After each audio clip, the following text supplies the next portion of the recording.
Biz Qashqadaryo viloyati Yakkabog' tumanidamiz. Qizimiz quloqda pardalari yirtilib, pardalari yo'q edi. Bizga kelganimizdan keyin doktorlar o'zlari tekshiruv o'tkazishib, quloqni ichki tomonlama, tashqi tomonlama yirtmasdan operatsiya qildi. Xudoga shukr, hozir mana 3 oy bo'ldi. Bugun ko'rikka kelgandik. Juda yaxshi o'zgarishlar. Eshitishlari ham yaxshi. Juda hozir pardalari bitib, yaxshi tomonga o'zgardi, Xudoga shukr.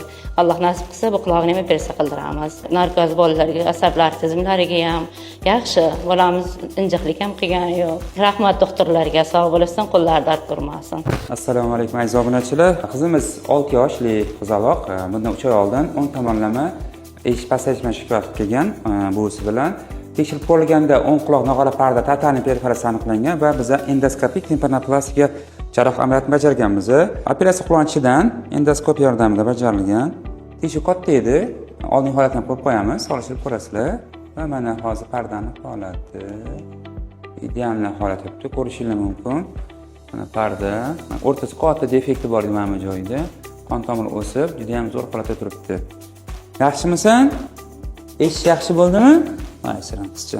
Buvisi yaxshimi? Og'riqlar bo'lmadimi? Qiynalmadimi operatsiyadan keyin? Xudo xolasa juda ham zo'r.